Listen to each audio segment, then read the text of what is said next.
अग्रजातं सहगण रघुनाथान्वितं तं सजीवं साद्वैतं सावधूतं परिजनसहितं श्रीकृष्णचैतन्यदेवं श्रीराधाकृष्णपादान् सहगण ललिता श्रीविशाखान्वितश्च आजानुलम्बितभुजौ कनकावदातौ संकीर्तनैकपितरौ कमलायताक्षौ विश्वम्भरौ द्विजभरौ युगधर्मपालौ वन्दे जगत्प्रियकरौ करुणावतारौ पञ्चतत्त्वात्मकं कृष्णं भक्तरूपस्वरूपकं भक्तावतारं भक्ताख्यं नमामि भक्तशक्तिकं गौररामसमारम्भां ईश्वरिणां च मध्यमाम् अस्मदाचार्यपर्यन्तं वन्दे गुरुपरम्परा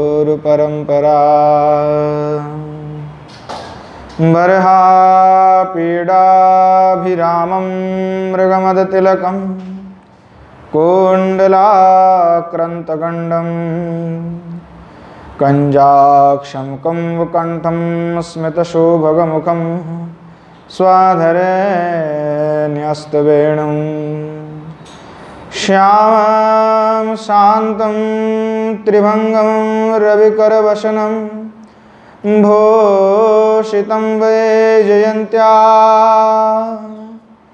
वन्दे वृन्दावनस्थं युवतिशतव्रतं ब्रह्मगोपालवेशम् वन्दे विदेहतनया पदपुण्डरीकं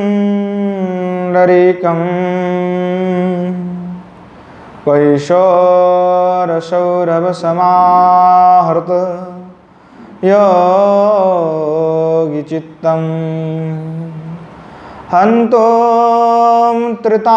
हन्तोऽमृतापमनिशं मुनिहांससेव्या सन्मानशालि परिपीत परागपुञ्जं दुर्वादलद्युतितनं तरुणावजनेत्रं हेमाम्बरं वरविभूषणभूषिताङ्गं कन्दर्पकोटिकमनीयकिशोरमूर्ति पूर्तिं मनरतभुवां भज जानकीशं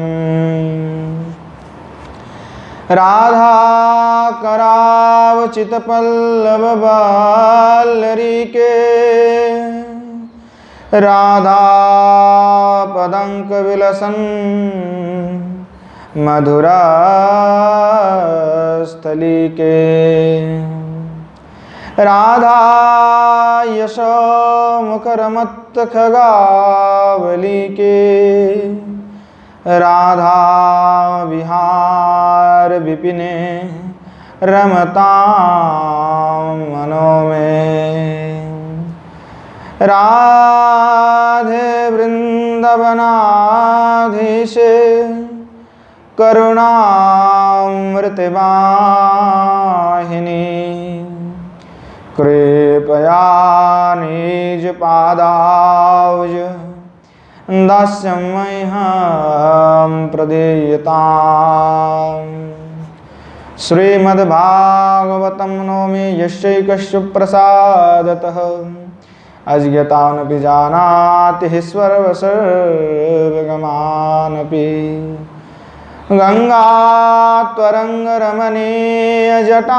गंगात्वरंगरमणीयजटाकलापं गौरी निरंतर विभूषित वामभागम् नारायण प्रेयमनंगमदापहारम् वाराणसीपुरपतिं भज विश्वनाथम् श्रीरूपं साग्रजं वन्दे रघुनाथं कृपामयम् श्रीजीवं भट्टजुगं च सज्जनसुखदायकम् येषां सहजस्निग्धानां पादरेणुमभीक्ष्णसा सर्वविघ्नविनाशाय शिरसा धारयाम्यहम्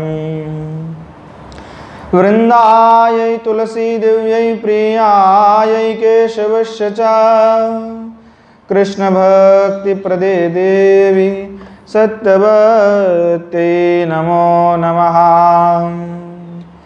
नारायणं नमस्कृत्य नरं चैव नरोत्तमं देवीं सरस्वतीं व्यासं ततो जयमुदीरयेत्। वाञ्छकल्पतरुभ्यश्च कृपासिन्धुभ्यैव च पतितानं पावनेभ्यो वैष्णवेभ्यो नमो नमः। हरे कृष्ण कृष्ण कृष्ण हरे हरे, हरे राम राम राम हरे हरे। श्रीमन् महाप्रभु की जय, श्री युगल सरकार की जय, श्री गिरिन्द्र बिहारी भगवान की जय। श्रीमन् महाप्रभु के असीम कृपा से यहाँ हम सभी श्रीमती किशोरी जी के और श्री ठाकुर जी के लीला रहस्य के विषय पर आस्वादन कर रहे हैं, लीला रस का आस्वादन कर रहे हैं। यहाँ पूर्व में हमने ये जाना कि भगवान तो अनन्य हैं और उन अनन्य जो भगवान हैं उनकी प्राप्ति के लिए जीव को, साधक को अनन्य होना आवश्यक है। जैसे प्रभु अनन्य है, रसिक है, तो साधकों को भी रसिक और अनन्य होना चाहिए। अगर रसिकता नहीं, अनन्यता नहीं, तो साधक किस बात के हैं। अनन्यता भिन्न, रसिकता भिन्न, साधनत्व सिद्ध नहीं होगा। साधनत्व सिद्ध के लिए आवश्यक है। और किस प्रकार से कि नित्य उस श्री भगवान का स्मरण किया जाए, निरंतर अविच्छिन्न तैल धारावत स्मरण होते रहना है। तो भगवान भी जानते हैं प्रेम करना, इसीलिए कहा कि जानत प्रीति रीति रघुराई, कि जो प्रेम कैसे किया जाता है वह तो रघुराई जानता है। अतः श्री भगवान रामचंद्र जानता है, श्री भगवान कृष्णचंद्र जानते हैं कि कैसे प्रेम किया जाता है, क्योंकि उनका तो काम ही है प्रेमियों को प्रेम देना और स्वयं प्रेम का आस्वादन करना और आस्वादन कराना, और स्वयं ही प्रेम है। आचार्योपाद भावुक ने कहा कि यह प्रेम का समष्टि ही कृष्ण है। प्रेम का पंजीभूत स्वरूप क्या है, तो श्रीमती किशोरी जी हैं। और उसी प्रकार उस प्रेम का पुंजीभूत स्वरूप जैसे राधा है, उसी प्रकार भाव का जो स्वरूप है पुंजीभूत वो कृष्ण है, क्योंकि भाव किस में है, कृष्ण में है। तो उसी प्रकार श्री भगवान जो है प्रेमास्पद भी है और प्रेम भी है और प्रेमाश्रय भी है, एक है सब, और उन्हीं से सब कुछ। तो यहाँ भगवान जो नरवत होकर के लीला कर रहे हैं, वहाँ देखने में भाले ही नरवत क्रीड़ा लगे, पर वहाँ नरवत नहीं है, आप तो उसमें विशेष संयोग है और विशेषता विद्यमान है। वह जो श्री भगवान अनन्य है वह कहाँ है, तो निकुंज में है, किशोर जी के साथ विराजमान है, तभी वे अनन्य है। इसीलिए भगवान जो है नित्य कहाँ रहते हैं, श्रीमती किशोरी जी के साथ में विराजमान है। इसलिए जो है जैसे स्वाति बिंदु है, चातक का निष्ठा क्या है कि स्वाति बिंदु में है। स्वाति बिंदु जो होता है, स्वाति बिंदु का भी वैचित्र है। कैसे वैचित्र है कि वही एक ही स्वाति बिंदु अनेकों परिणाम वाला होता है। कैसे होता है, जिस स्वाति बिंदु होता है वह जब सुक्ति में पड़ता है तो मोती रूप बन जाता है, और बांस में जब होता है तो वंशलोचन मणि बन जाता है। अगर बांस के पेड़ के ऊपर पड़ता है तो जो गांठ होता है, गांठ में जा करके वो वहाँ पे जो है मोती बनता है, उसके अंदर बनता है, तो उसको कहता है वंशलोचन मणि अथवा वंशलोचन मणि जो है मोती की तरह हो जाता है, मोती ही वो है। अगर वह गोकर्ण में पड़ता है तो क्या हो जाता है, गोरचना बन जाता है। स्वाति बिंदु जो पहली बार गो के ऊपर अगर गिरता है उसका एक योग होता है, स्वाति नक्षत्र होता है ना, तो स्वाति नक्षत्र में गिरने वाले जो स्वाति बिंदु है वो स्वाति बिंदु सुक्ति में पड़ता है तो रजत बन जाता है।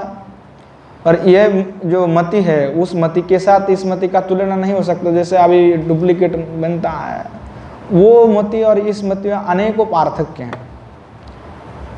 तो स्वाति नक्षत्र में जो गिरता है उसी से ही बनता है, वंश में गिरेगा तो वंशलोचन हो जाएगा। अगर गो में गिरा तो वह गाभी के अथवा गो के जो मस्तक पर जा करके गोरचना बन जाता है।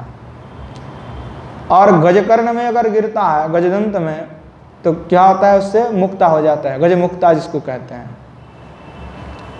और इसी प्रकार से देखा जाता है कि स्वाति बिंदु का परिणाम क्या है, सती बिंदु एक ही है, उससे चातक का तृप्ति भी होता है, परंतु अगर अनेक स्थान पर गिरने पर उसका परिणाम भिन्न भिन्न होता है, क्योंकि वह वैचित्र है। ठीक वैसे ही जो वेदांत विद्य श्री भगवान है, जो श्री कृष्णचंद्र है, जो परमानंद पूर्ण है, वह अनेकों जाकर के जगह में गिरता है, उनका भाव भक्तों के अनुसार वही कृष्ण है, परंतु तारतम्य स्थान का है, भाव का है, और इसलिए वहाँ पे वैचित्रता दिखाई पड़ता है, परिणाम अलग हो जाता है। तो किसी के पास बेमधुर रस में उपलब्ध होता है और किसी के पास सख्य में, तो किसी के पास वात्सल्य में होता है, और एक एक का परिणाम भिन्न भिन्न है, किसी के परिणाम के साथ किसी का मेल नहीं खाता। और श्रीमती किशोरी जी क्या है, तो श्री भगवान कृष्णचंद्र के आसज्य हैं, अर्थात आसक्ति के गोचर हैं, और आसक्ति के आश्रय स्थल कौन है, तो कृष्ण है। श्रीमती किशोरी जी जिस प्रकार से श्री ठाकुर जी की सेवा में निरंतर सेवा परायण है, उसी प्रकार श्री ठाकुर जी भी सेवा परायण है। यहाँ इसीलिए पूर्व में कहा गया कि जब भी मौका मिलता है तो किशोरी जी की सेवा में श्री ठाकुर जी उपस्थित, और श्री ठाकुर जी जब सेवा करते हैं उस दुख को देख करके श्री किशोरी जी भी सेवा करने लगती है।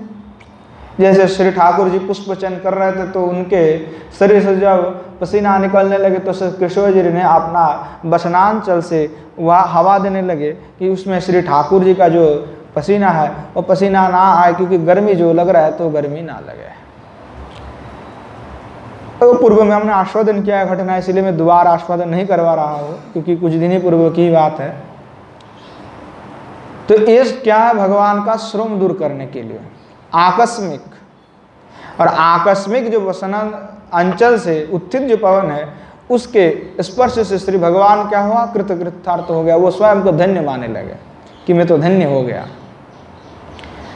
तो ये भाव क्या है, ये भाव है कि श्रीमती किशोर जी का भाव है कि श्री ठाकुर जी का श्रम दूर हो जाए। ऐसे तो श्री ठाकुर जी का कोई श्रम ही नहीं होता, परंतु भक्त का भाव है क्या है कि श्री ठाकुर जी का श्रम होता है, इसीलिए तो हम शयन देते हैं, न कि पूरे दिन भर रात भर जगवा रहे कि आप जागते रहिए प्रभु। तो भगवान तो पूरी रात पहरा दे रहा है बलि के द्वार पे खड़े होकर के कि हम रक्षा करते हैं आपकी। विष्णु भगवान द्वारपाल बने कि कोई ना आने देंगे तुमको इधर। रावण गए थे एक बार कि दुनिया जय कर लिया हमने सबके पास, वो तो ऐसे रावण को जय वय किए थे नहीं है, वो तो सब लोग कहते हैं कि रावण ने पूरा दुनिया को जय कर लिए थे, स्वर्ग पर राज्य के लिए थे, पर रघुवंशी के साथ कभी जीत नहीं पाया। बेचारा जय कितनी बार आए रघुवंशियों के साथ युद्ध करने के लिए, सबसे मार खा के भागा। रघु से आया युद्ध करने के लिए, औज से आया युद्ध करने के लिए, दशरथ से भी आए थे, हार बार हार करके चले जाता था, ऐसे ही था। तो उसको घमंड था अपने बल पर कि मैं सबको हरा दूंगा। तो गया एक बार बलि के पास कि उनको हराने के लिए जाएंगे। तो जैसे गेटमैन होता है, तो भगवान विष्णु ऐसे ही प्रतिज्ञाबद्ध हैं, तो वो गेट में खड़ा है भगवान विष्णु। तो जैसे रावण जाने लगा प्रवेश करने के लिए, तो जो भगवान विष्णु थे एक लात मारा और उसको भगा दिया वहां से। रावण पता नहीं कितने शतों क्रोश योजन दूर में जा करके गिर पड़े। तो रावण की हो गया हालत खराब, कहे दंडवत करके चले आए कि इधर और कभी नजर से नहीं देखेंगे, कि बलि की इधर प्रवेश करने के लिए तो हमको बड़ा ही फटकार पड़ने वाले। तो ये क्या है कि प्रभु हर समय रक्षा करते हैं, और वही एक ही प्रभु अनेकों स्थान में विद्यमान है, एक ही समय में अनेकों के साथ हैं। तो यह क्या है, प्रभु तो अनेक रूप धारण कर सकते, कभी कुछ भी बन सकता है, उनका इच्छा है, उनका श्रम नहीं होता, भूख नहीं लगता, प्यासा नहीं, निर्विकार है। पर भक्तों का ऐसा भाव नहीं होता। भक्त के पास भगवान कैसा है, एक ही स्वरूप है, वो हमारे पास है, दूसरे के पास नहीं है। गोपिया सब समझने लगे कि सब कृष्ण जो है हमारे पास ही हैं। उनका ये क्या था, प्रेम का प्रगाढ़ता था, हिंसा नहीं है वहाँ पे, द्वेष नहीं है, प्रेम की प्रगाढ़ता है कि कृष्ण हमारे साथ विद्यमान है, सबके साथ होते हुए भी मेरे पास ही विद्यमान है। ये क्या दिखाता है, प्रेम की पराकाष्ठा दिखाता है। और भगवान भी ऐसे प्रेम करते हैं कि देखो मैं तुम्हारा हूं, किसी दूसरे का नहीं। तो क्या है, छल नहीं है, प्रेम की पराकाष्ठा। ऐसे भगवान छल तो नहीं कर रहे हैं, ये प्रेम की पराकाष्ठा दिखा रहे हैं कि हम भी वैसे हैं जैसे आप हो, स्वयं को विभाजित किए हुए हैं। तो प्रेम का वैचित्र की स्थिति है, क्योंकि श्रीमती किशोरी जी श्री भगवान दोनों मिले हुए हैं। दुनिया में क्या होता है कि प्रेम दोनों से होता है, दोनों तरफ से प्रेम होता है। एक तरफा प्रेम टिकता नहीं है, जिंदगी भर कोई किसी को प्रेम करते रह जाए तो उसका कोई फायदा नहीं है, क्योंकि हमको चाहिए फायदा। तो दोनों तरफ से प्रेम होता है। पर यहाँ पे श्री ठाकुर जी और श्री किशोरी जी में जो है प्रेम दोनों मिलकर के एक होता है। यहाँ पे कृष्ण रहे सो ना रहे, इससे कोई तात्पर्य नहीं होता है। जैसे कि आपको कह दिया जाए कि कृष्ण है तो है कृष्ण, तब भी प्रेम है। कहा जाए कि कृष्ण नहीं है तब भी ज्यादा प्रेम है। और जगत में क्या होगा, कोई मर जाएगा तो दूसरी शादी कर लेंगे, अथवा किसी दूसरे से विवाह हो जाएगा। प्रेम का आप कब तक टिके। पर वहां पे जो श्री ठाकुर जी का प्रेम है, श्रीमती किशोरी जी का प्रेम है, वह प्रेम किसी संबंध से नहीं जुड़ा हुआ है, टीका नहीं हुआ कि कृष्ण होगा तभी प्रेम उत्पन्न होगा, अगर राधा रानी है तभी प्रेम होगा, ऐसा नहीं है। नहीं है तब भी प्रेम होगा, क्योंकि ये लौकिक प्रेम नहीं है, लोकवत नहीं है, ये पराकाष्ठा इसीलिए है। इसलिए वह परम श्रेष्ठ है। तो इनकी प्रेम का तुलना किसी के द्वारा, किसी से उदाहरण के द्वारा संभव नहीं है। तो यहां प्रेम संभोग आदि जो है यहां पाशविक संभोग नहीं है, यह एक आचिंतनीय रसपूर्ण आनंददायक परमोत्कृष्ट प्रेम है।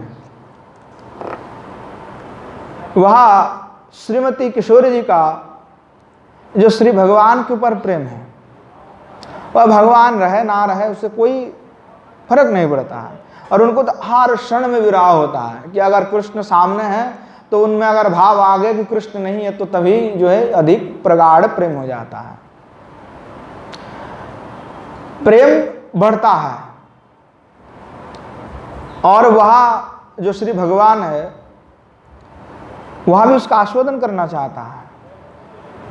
और वह किशोर जी की जो प्रेम है उस प्रेम के परे भगवान सोचते हैं कि इनका इतना प्रेम है और उसी का आस्वादन करने के लिए तो आए हैं महाप्रभु रूप में, कि क्या प्रेम था गजब का कृष्ण के प्रति। तो ऐसा सविता गोभी रसम भूंगते, जैसे कि सूर्य अपनी जो रश्मियों से क्या कराता है, रस का संभोग कराता है। यह क्या होता है कि रश्मि के द्वारा रस की सूर्य के साथ अवैध हो जाता है। तो भोक्ता और भोग्य की आवश्यकता है, भोक्ता और भोग्य बिना रस की सिद्धि भी नहीं हो सकता। तो यह तादात्म्य हो जाता है। राधा कृष्ण में क्या है, तो एक अति तादात्म्य है कि दोनों एक ही है, भोक्ता भोग्य भी एक ही मानो, भिन्नता कुछ भी नहीं है। तो इस तरह जो है संक्षेप में यही कहा जाता है कि जो जीव है वो क्या है, भगवान के निकट भोग्य है, क्योंकि सब कुछ वही बनाया है, उन्हीं से सब कुछ है। और इसीलिए इंद्रिय मन बुद्धि और सब जितने भी सब कुछ है, सबका अधिदेव कौन है, श्री भगवान है। तो इसीलिए इन सब का भोग भी कौन कर सकता है, तो भगवान कर सकता है और कोई नहीं कर सकता। इस तरह जीव ही एकमात्र भोग्य है। और अनंत कोटि ब्रह्मांड नायक जो श्री भगवान कृष्ण है, अतस्य आत्मन तादात्म्य, जो भगवान प्रतिपादन करते हुए वह स्वयं जो है जीव जो है भोग्यवानता है और भगवान जो है उसका भोग करते हैं। और भोग्य जो जीव है वही भगवत भावापन्न भी हो जाता है। जब तक जीव कृष्ण का भोग्य नहीं होगा, अर्थात श्री भगवान के भक्त नहीं होगा, तब तक कृष्ण भोग नहीं करेगा। भोग का तात्पर्य क्या है, संबंध जोड़ जाना। कैसा संबंध जोड़ जाना, अटूट संबंध जोड़ जाना। तो जब तक जीव उसका भोग्य नहीं बनता तब तक जीव जो है भगवत भावापन्न नहीं हो सकता। भोग्य बनते हुए जो जीव है भगवत भावापन्न हो जाता है। जैसे नदी है और नदी की तरंग है, जल, नदी में जल है तो जल में तरंग होता है कि नहीं होता है, तो जल से तरंगों को अलग नहीं किया जा सकता। तो इसी प्रकार से जो है श्री ठाकुर जी किशोरी जी का प्रेम है। और इसी प्रकार जीव ब्रह्म का भी संबंध है। अचिंत्य जो है, अचिंत्य भेदाभेद जो कहा गया इसके भी परे है, ऐसा उदाहरण भी देते हैं तो भी नहीं लगते हैं, इसीलिए अचिंत्य कहा गया कि चिंतन का अतीत है। तो निम्बार्क संप्रदाय में क्या मानते हैं, औपाधिक द्वैताद्वैतवाद मानते हैं कि वो भी एक प्रकार से भेद और अभेद, वो कहते हैं कि भेद भी है अभेद भी है। तो भेद और अभेद की बात जब है कि कैसा है, तो तरंग जैसे नदी में अलग नहीं किया जाता जल से, उसी प्रकार से जीव और ब्रह्म का संबंध है, तब जीव और भगवान का संबंध है, वो उनके साथ जुड़ा हुआ है। जल नहीं है तो तरंग नहीं हो सकता, और जल होगा तो तरंग होगा। अर्थात भगवान है तो जीव का उत्पत्ति स्वाभाविक है, ब्रह्मांड का सृष्टि भी स्वाभाविक है, होगा वो। अर्थात श्रीमती किशोरी जी का प्रेम है तो तरंग है। और वो जल में क्या होता है, मधुरता है, शीतलता है, उष्णत्व भी है। तो वहां माधुर्यता भी है, शीतलता भी है, जल में है। तो जिनको भगवान के प्रति प्रेम हो जाता है वो क्या होता है, बाह्यिक रूप से तरंग दिखाई पड़ता है। अगर कोई भक्त है, मानो भगवत प्रेम में वह प्रेमित हो गया है, तो बाहर से उसका लहर दिखाई पड़ता है, प्रेम की समुद्र का लहर चलता है जीव में, पर अंदर से शीतलता, मधुरत्व, माधुर्यत्व नहीं दिखाई पड़ता, क्योंकि वो देखने वाली चीज है नहीं। बाहर से प्रेम का लहर चलता है मन में, और उसका आभास जो साधक होता है उसको दिखाई पड़ता है। साधक को देख करके समझ में आता है कि प्रेम का लहर में ये अभी इनके हृदय जो है निरंतर लहर बहते जा रहे हैं इनके हृदय पर। तो प्राण से प्राण मिल जाता है, तन से तन मिल जाता है, मन से मन मिल जाता है, भगवान से एकत्व हो जाता है, भिन्न नहीं होता। भक्त तो भगवान से मिल जाते हैं। तो भाग्य और जो भोग करने वाले भगवान हैं, अर्थात जीव और भगवान जो है वो तादात्म्य हो जाता है, प्रेम के कारण बद्ध हो जाता है। तो यहां श्री भगवान के सामने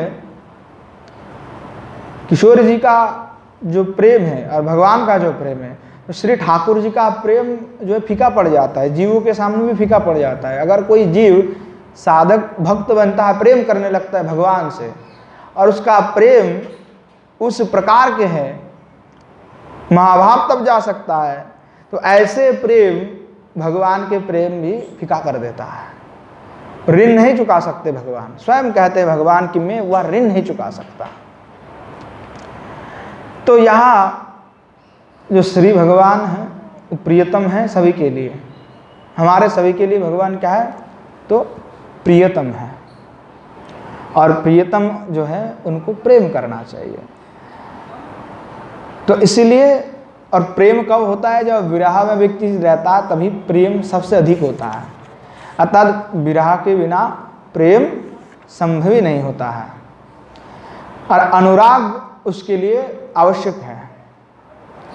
आंक स्थित ओपि दयिते किमपि प्रलापम हा मोह नेति मधुरम विवध्यात कस्मात् श्यामानुराग मद विवलम मोहनांगी श्यामा मणिजयति कापि निकुंज सुन। कह रहा है कि प्रबोधानंद सरस्वती पाद कि प्रियतम के अंक में अर्थात गोद में विराजमान होने पर भी अचानक हा महन इस प्रकार मधुर प्रलाप करती हुई जो श्रीमती किशोरी जी है, उनके अनुराग में मत से विह्वल होने वाली मनोहर वह जो किशोरी जी है, वह निकुंज में सबके ऊपर विराजमान है। क्या हुआ, उज्ज्वलित मणि का ही श्लोक जो है उसी कोई श्री प्रभुपाद सरस्वती बात कह रहे हैं। एक बार क्या हुआ कि श्री भगवान जो है निकुंज में हैं, तो श्रीमती किशोरी जी जो है श्री भगवान के गोद पर अपना मस्तक रख करके विश्राम कर रहे थे। अब अचानक से क्या हुआ, उन्होंने स्वप्न में कुछ देख लिया कि कृष्ण जो है मुझे छोड़ करके चले जा रहा है। और वो इसी दृश्य को देख करके श्रीमती किशोरी जी गोद में तो रह रहे थे, परंतु वह तुरंत उठ खड़ी हुई और हा मोहन कहती हुई मधुर विदधत्य अकस्मात जो है श्री हा मोहन करती हुई वे विलाप करने लगी। किससे? श्यामानुराग मद विह्वलो मोहनांगी। श्याम के अनुराग में अनुरागित हुई किशोरी जी जो है श्याम के पास ही रहती हुई भी वे उनके अनुराग से विह्वलित होकर के वे जो है विह्वल करने लगे, हा मोहन हा मोहन हा मोहन। और ऐसे जो श्यामा मणिर्जयति कापि निकुंज सोमनी की, ऐसे श्रीमती किशोरी जी उनका अनुराग है जो कृष्ण रहना पर भी कृष्ण का विरह का जो दशा है उनको प्राप्त होता है। ऐसे अनुराग है उनका। तो वह ऐसे श्रीमती किशोरी जी जो है उनका जय हो, उनका जय हो। और वह उनका प्रेम जो सर्वश्रेष्ठ है। कहा कि ऐसे कि हा मोहनेति मधुराम विदध्य कस्मात्, कि श्री जी क्या कह रहा है कि हा मदन मोहन। कोई सुनाता है तो कोई कहता है कि जो कि सिद्धांत की जो हा विरहिणी जो ये जो कहा श्रीमती किशोरी जो ये विरोह की जो बात है, हा मदन मोहन, कि ये विरहिणी कब से है श्रीमती, तो कहा कि जन्म जन्मांतर से, युग युगांतर से, कल्प कल्पांतर से। ऐसे कहने लगी श्रीमती से मानो कल्प कल्पांतर से श्री भगवान से उन्होंने मिले नहीं कभी, और इसी प्रकार से विलाप कर रहे हैं। अनुराग की जो पराकाष्ठा है तो इतनी चरम पराकाष्ठा है कि मानो कल्प कल्पांतर तक उन्होंने जो है श्री भगवान से मिला नहीं, कभी सम्मिलित नहीं हुए। इसीलिए कहा कि श्रीमती किशोरी जी के पास क्या है, एक क्षण भी अनंत कल्पकाल के समुद्र है। कहे कि कितने ब्रह्मा जी भाई चले जाए उससे कोई फर्क नहीं पड़ता, ब्रह्मा जी के समस्त आयु ही चले जाए तो बस खत्म, तो भी उससे क्या है, उतने देर भी पूरा रास करते तभी आनंद मन नहीं भरते, लगता है कि थोड़ा ही तो हुआ है। और जब विराह उत्पन्न होता है तो ऐसे दशा होता है कि मानो युग युगांतर से उन्होंने मिला नहीं कभी। तो तब तो जो है मतलब जन्म से तीव्र वहां संतप्त हो रही किशोरी जी, वहां श्याम अनुराग में मदविह्वल हो चुकी हैं। तो श्याम सुंदर मदन मोहन के द्वारा ही श्यामा की पूर्ण अंग अंतकरण है, अंतरात्मा समलंकृत है, तद भिन्न नहीं है। और भिन्न ना होने के कारण ऐसे दशाएं पहुंच जाता है, एकात्म है। तो नित्य निकुंज में श्रीमती किशोरी जी जो है श्री ठाकुर जी के साथ विराजमान होने पर भी उनमें विरह दशा उत्पन्न होता है, जब भाव उनमें उत्पन्न हो कि श्री ठाकुर जी अब यह नहीं है। तो यहाँ श्री भगवान जो है आपने को भी धन्य मानते हैं कि श्रीमती किशोरी जी हमें इतना प्रेम करते हैं, और इतने प्रेम विवशता के कारण श्री भगवान जो है यगिंद्र दुर्गम गति जो मधुसूदन है वो स्वयं को कृतार्थ मानते हैं कि वह श्रीमती किशोरी जी जो है वो मुझ पर कृपा कर रहे हैं। यह प्रेम क्या है कि उनका कृपा है, इसलिए तो आत्मा राम हूं मैं।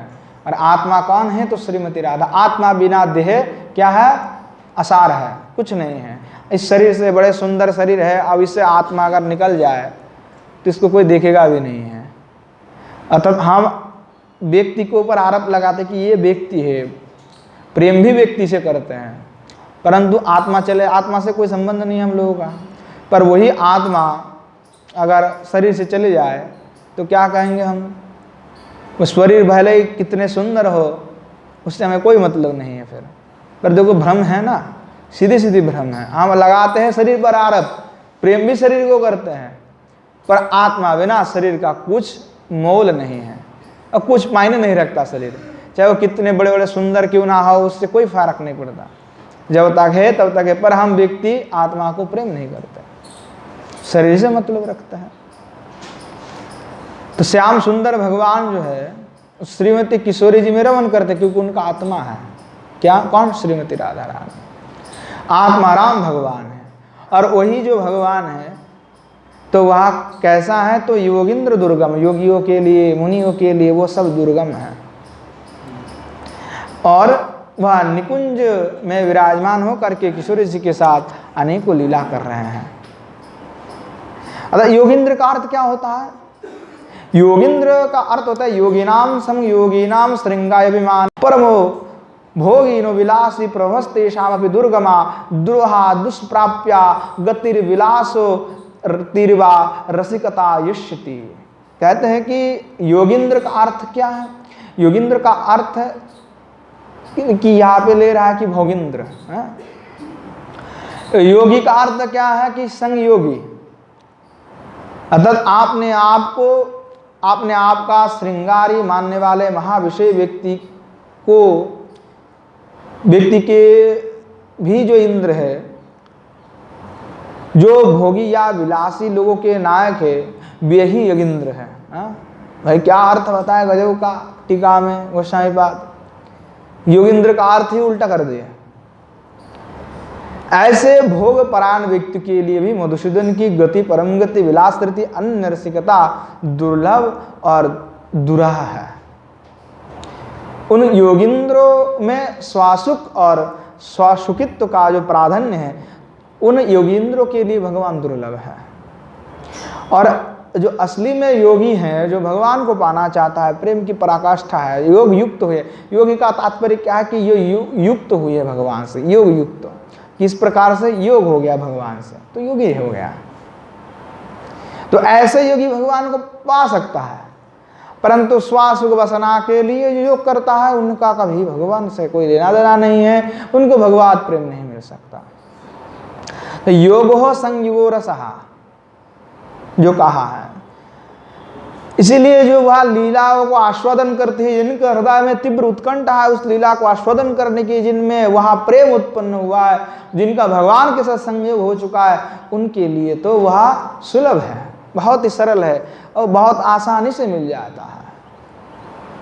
प्रेम करने से ही संयोग, योग का अर्थ होता है संयोग करना, उस भगवान जो प्रियतम है उनमें संयोग कर देना अपने आप को।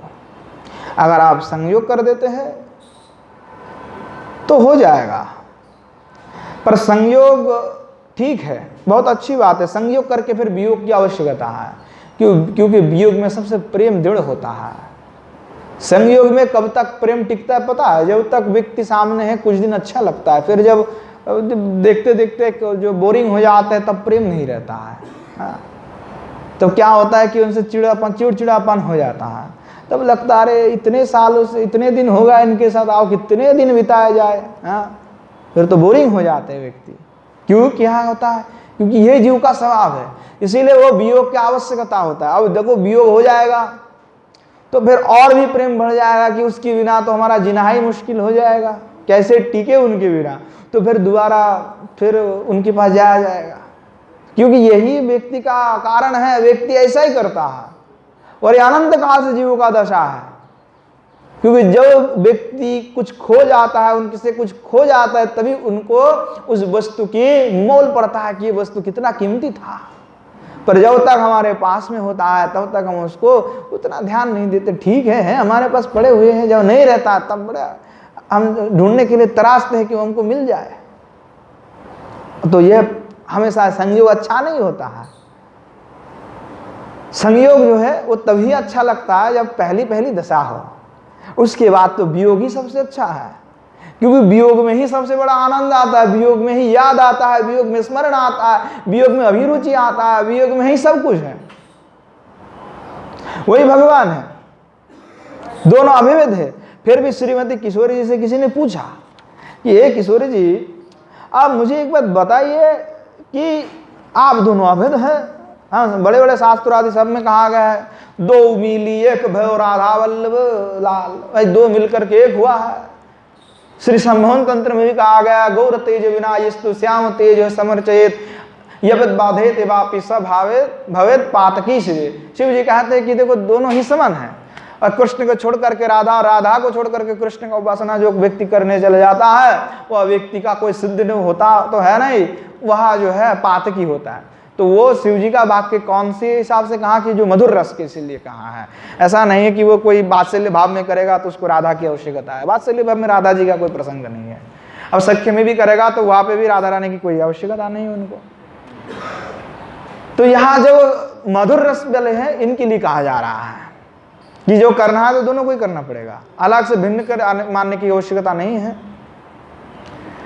तो क्या होता है कि प्रिया प्रीतम में विशुद्ध प्रेम है, बहुत ही विशुद्ध प्रेम है, अत्यंत विशुद्ध जो प्रेम होता है। तो कैसा चमत्कार है कि सीताराम में भी है, राधा कृष्ण में भी, पर राधा कृष्ण की प्रेम को चरम उत्कर्ष से बताया गया है। तो कैसा है कि पद्यावली में कोई कहता है, आहार वीरति समस्त विषय ग्राम निवृत्ति परहा नासाग्रे नयनम यदेत परम यच्चैकतानं मनः मौनां चेदमिदं च शून्यमखिलं यद्विश्वमाभाति ते तद्ब्रूयाः सखयोगिनी किमसि भो किं बवियोगिन्यसि।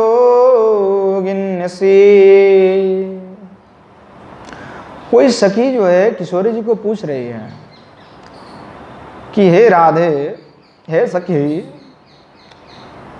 कि आहार वीरति समस्त विषय ग्रामे निवृत्ति परा, तुम्हारा तो अब खाने में आहार में भी रुचि नहीं है, सांसारिक जो समस्त विषय है उस विषय से तुम जो है उत्कृष्ट निवृत्त हो चुकी हो, और हम कहा उत्कृष्ट रूप से प्रवृत्त हो चुके हैं। श्रीमती किशोर जी क्या हुआ? उत्कृष्ट निवृत्त हो चुके हैं, और हम उत्कृष्ट युक्त हुए हैं, प्रवृत्त हुए हैं। तो हम लोगों की बात अलग है, इसलिए तो निवृत्ति की बात है बहुत। तो उत्कृष्ट रूप से युक्त होना पड़ेगा कि श्री भगवान से उत्कृष्ट रूप से विषय का त्याग हो जाए। तो कहा कि सखी ने कि आप उत्कृष्ट रूप से विषय का भी त्याग कर दिया, निवृत्त हो चुके हैं। और नासाग्र नयनम यद एताद परम यच्चैकतानम मनः, कि आपके नेत्र, तुम्हारे नेत्र जो है नासिका के अग्रभाग में लगे हुए हैं। अर्थात नासिका के अग्रभाग में लगे हुए का तात्पर्य कि जिसका मन निष्ठ होता है। एक तो देखिए यही पे मन को अगर कंट्रोल करना है, अगर मन को कोई चाहता है कि मेरा मन शांत हो जाए और मैं कैसे समझूं मेरा शांत हो गया, तो दोनों नेत्र को लगाइए आपने यहाँ पे और लगा के ठहर जाइए 1-1.5 घंटा, देखिए कि आप रह पाते कि नहीं पाते। अगर उसका आपका इधर लग जाएगा कि यहीं पे एकदम लग रहा है एकदम, तो ठीक है, आपका मन जो है स्थिर है। अगर नहीं लग रहा है, फिर भटक रहा है, इधर उधर जा रहा है, तो वो मन स्थिर नहीं है। तो ये कहने की जो किशोरी जी को कह रही है सखी कि आपका जो मन है नासाग्र नयनम यदेत परम यच्चैकतानम मन, आपकी जो नेत्र है वो तो नासा अग्र में ही लगे हुए हैं, अर्थात आपका मन जो है एकनिष्ठ हो चुके हैं। और किसके प्रति लगे हुए हैं? तो कृष्ण के प्रति लगे हुए हैं। मौनम चेदमीदम ईदम च मौनम, आपने जो मौन धारण करके रखे हैं। तो यहां इससे क्या होता है कि मौनम शून्यमेव अखिलम यद विश्वमाभाति, इसके कारण जो है ये सारा संसार ही सुना प्रतीत हो रहा है आपकी मौन धारण से, कि अब पृथ्वी में कुछ बचा नहीं, सब शून्य हो गया है। और तद ब्रूया सखी योगिनी की मसो भो किम बाब युगन्य से, तो हे सखी, हे किशोरी जी, हे राधे, ऐसे स्थिति जो आप में है, तो कहो क्या तुम वियोगिनी हो अथवा योगिनी हो? क्योंकि आपकी मन निष्ठा हो चुकी है, आप मौन धारण कर लियो, संसार से निवृत्त हो चुके हो, आप आहार भी नहीं कर रहे हो, तो योगी की कार्य कर रहे हो। तो योगी हो कि वियोगिनी, क्योंकि दोनों दशा ही एक तो योग से होता है और एक वियोगिनी होते से होता है। तो हमें बताए कि आप योगिनी हो कि वियोगिनी। तो कह रहे संगमो विराह विकल्पे बरमिहो विरहो न संगमस्तस्य, एकः स्वा एव संगे त्रिभुवनमपि तन्मयं विराहे। जो श्रीमती किशोरी जी कह रहे हैं कि जब पूछा जो है, तो यह कह करके सखी पूछने लगी कि आप योगिनी हो वियोगिनी हो? अगर आप वियोगिनी हो तो इस संयोग और वियोग में कौन श्रेष्ठ है, क्या श्रेष्ठ है? तो श्रीमती किशोरी जी उत्तर दे रहा है कि संगम विरह विकल्प बरमिहो वीरहो ना संगमस्तस्या, कि हे सखी, हे ललिते, संयोग और वियोग इन दोनों में कौन श्रेष्ठ है? इन दो विकल्प में तुम अगर पूछ रही हो कि कौन श्रेष्ठ है, तो मैं कहूंगी कि जो संयमस्तस्या, जो संयोग है, उन संग से उनका वियोग जो है वह श्रेष्ठ है। मेरे पास तो ऐसा ही प्रतीत होती है, क्योंकि संग सैव तथैक त्रिभुवनमपि तन्मयं विरहे, कि संयोग में तो वह प्राणनाथ को एक ही दिखते हैं। अगर संयोग हो तो कृष्ण तो मेरे पास एक ही है, मुझे सामने दिखाई पड़ रहा है उसी को देखता हो। और विरह होता है तो तन्मयम विरहे, त्रिभुवनम अपि तन्मयम विरहे, कि उनके विरह में, उनके वियोग में तो त्रिभुवन में भी मैं तन्मय होकर के कृष्ण ही देखता हूं, मुझे तो समस्त और कृष्ण ही प्रतीत होने लगती है। तो अगर आप कह रहा हो कि क्या श्रेष्ठ है, तो मैं कहूंगा विरह श्रेष्ठ है, उससे कोई श्रेष्ठ नहीं है। कि संजात विरहे कया हृदये संदानित चिंतया कालिंदी तटचेतसी वन घन छाया निषन्नात्मनः पायासुः कलकुंठ कूजित कला गोपस्य कांक्षद्विषो जिह्वावर्जिताल मूर्छितो मरुद विस्फारिता गीतयः। कि श्रीमती किशोरी जी कहते हैं कि जब विरह उत्पन्न होता है तब तो मेरा मन जो है कृष्ण में ही लग जाता है, मुझे तो और कोई दिखाई भी नहीं पड़ता, सुनाई नहीं पड़ता, कुछ भूख नहीं लगता, नहीं प्यास लगता है, सब कृष्ण में तन्मय हो जाता है, मुझे तो कुछ याद ही नहीं रहता। कृष्ण भिन्न तुम्हें कुछ सोच ही नहीं सकता, क्योंकि तन्मयता है। और प्रभु में ऐसे तन्मयता साधक को भी होना चाहिए, तन्मयता, उसमें डूब जाना, उनको प्रेम करते हुए मन को लगा करके उस रस समुद्र में डुबकी लगा लेना, विश्वास नहीं हारना, कभी डुबकी लगा लेना है। ये कब मिलेगा कोई पता नहीं है, कब दर्शन होगा कोई पता नहीं है, मिलेगा कि नहीं मिलेगा उसका भी कोई ठिकाना नहीं है, वो आएगा कि नहीं आएगा वो भी हमको नहीं पता, भजन हो रहा है कि नहीं हो रहा है उसका भी हमें कोई ठिकाना नहीं है। पर ऐसा है, ये जानकर के भी कोई अगर चुप हो जाए तो उसका सब व्यर्थ हो जाएगा। उनको करते रहना है, विश्वास रखना है, तत्ते अनुकंपाम सुसमीक्षमाण, उनकी अनुकंप, उनको देखते रहना है कि प्रभु कब अनुकंप करेगा, कब मुझे दर्शन देगा। ये दृढ़ विश्वास होना चाहिए कि प्रभु मिलेगा सो मिलेगा, और उनके लिए प्रेम है तो है, विश्वास नहीं हारने का। एक दिन ऐसा भी होगा जब आएगा, अगर आपके पास उस दिन प्रेम नहीं तो क्या दोगे प्रभु को? अगर वो आएगा, कब आएगा? जब आप प्रेम से पूर्ण हो जाओगे, जब तन्मय हो जाओगे। तो तन्मय होने की आवश्यकता है, अपेक्षा है। प्रभु वरण कब करेगा? जब आप वरणीय हो जाओगे। तो वरणीय कब होता है? प्रेम से होता है, तन्मयता से होता है, सर्व विषय की निवृत्ति हो करके कृष्ण में तन्मय हो जाने से होता है, नहीं तो असंभव हो जाता है। तन्मयता और असंभवता, जब तक अब तन्मय नहीं हो तब तक प्रभु भी असंभवता है, प्राप्ति में बाधा है। और उस बाधा में सबसे बड़े विघ्न स्वयं ही है, कोई दूसरा नहीं है। हम सोचते हैं कि हमारे जीवन में कोई अनेक बाधा है, हमारे भजन के लिए कोई दूसरा बाधा है, कोई दूसरा बाधा नहीं है।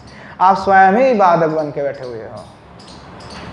अगर आप सोचते रहो कि दूसरे वाला, सामने वाला व्यक्ति हमें बाधा दे रहा है, हम भजन नहीं कर पा रहा है, ये आपकी बात नहीं है। अगर किसी में प्रभु का प्रेम हो तो वो बाधा को नहीं लंघ सकता है क्या?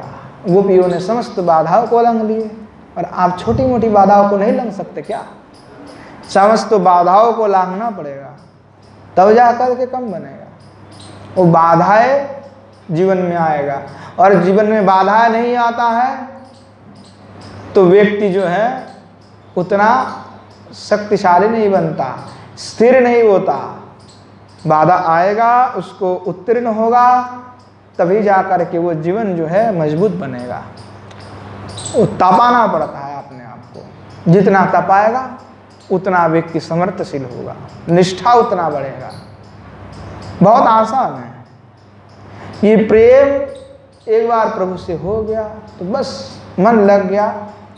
मन लगाने की बात है कि प्रेम तो अपने आप स्वतः ही हो जाता है। फूल खिलता है तो सुगंध अपने आप ही निखरता है। सूर्य का प्रकाश होता है तो अपने आप उसका रश्मि आकर के बिखर जाता है। वह रश्मि हमारे ऊपर आता है, वो स्वतः ही प्रकाश है, और प्रेम कराया नहीं जाता है, हो जाता है। पर प्रभु से प्रेम हो जाए तब जा करके होगा। तो श्रीमती का प्रेम तो ऐसा है, वो तन्मय हो जाते, वो कहते हैं संयोग नहीं चाहिए, हमको वियोग चाहिए। कुंती देवी कहता है हमको जितना कष्ट देना है प्रभु दे दो, हम तो यही चाहते हैं कि आप हमें कष्ट देते रहो। अरे जितनी बार जिंदगी में कष्ट आएगा उतनी बार आपका स्मरण करेंगे। हर विपत्ति में तो हम आपको याद करते हैं, और आपके याद करते ही आप प्रकट हो जाते हो, और हर विपत्ति से आप हमें मुक्त करा लेते हो। और जितने बार विपद हुआ उतनी बार आपका दर्शन हुआ है। हाँ, हर विपत्ति में आपका दर्शन है प्रभु। तो हम तो चाहते हैं कि हर विपत्ति हमारे जीवन में, हर क्षण क्षण विपत्ति आ जाए, कि ताकि क्षण क्षण में आपका दर्शन हम कर सके। तो ऐसे भावना हम में होगा। हम क्या चाहेंगे प्रभु से कि हमें विपत्ति दे दो प्रभु, हम नहीं कहेंगे। हमें तो विपत्ति से उभारना है। इस सारे समस्त बाधाओं को प्रभु हमको मुक्त कर दो, जिंदगी में जो बाधा है उससे मुक्त कर दो। पर वो क्या है, जब कष्ट होता है तब प्रभु का याद आता है। तो जिस कष्ट होने पर, जो कष्ट होने पर बार बार प्रभु का स्मरण आता है, वो कष्ट अच्छा है, वो वेदना अच्छा है, क्योंकि उसमें प्रभु का स्मरण जो कराता है। तो ये साधक की आंतर भावना होता है, जैसा आंतर भाव होना चाहिए, निष्ठा होना चाहिए कि वो जब होता है तो दुख होता है, तो अगर कृष्ण की याद आ रहा है तो हमें तो सैकड़ों दुख मंजूर है।